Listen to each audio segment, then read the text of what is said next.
Google used to be a great research tool. Now it's not. First page is just like gunked up with spam.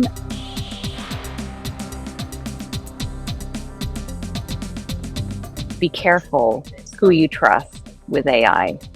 And the reason I think we should be careful is because the people who are building AI right now and trying to build AGI, which is this super intelligence, that's their goal, have changed their approach, and their principles have fallen to the wayside because these companies cannot regulate themselves, even when they start off with the best intentions that are galactic in scope to make the world a better place, to make everybody millionaires, to solve all diseases. The road to hell is paved with good intentions, and the same has happened here.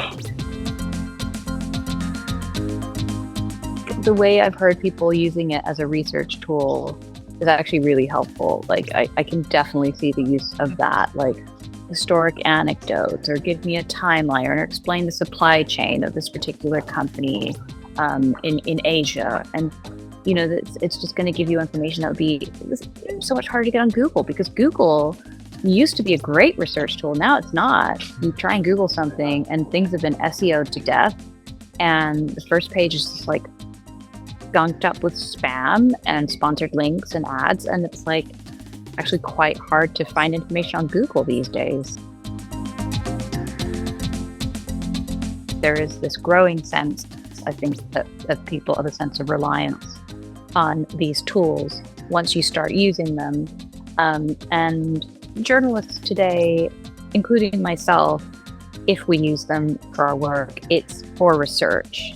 I've heard it referred to as like a personalized Wikipedia, which I think is a really good analogy, rather than like a writing calculator, because these things are not good at writing. And even if they were, it would just absolutely just rip the joy out of being a journalist or a writer, because we love what we do, because writing is really hard.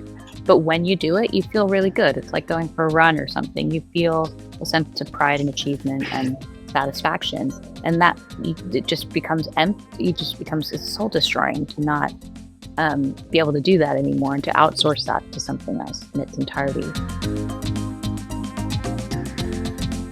AI at the end of the day cannot knock on doors, and it can't pick up the phone and call a source, and it can't go down on the ground at a protest and get color from the scene, at least not yet. So I think in journalism, we're always going to need people. And I think readers also appreciate a human voice and a human connection. So we'll always have that.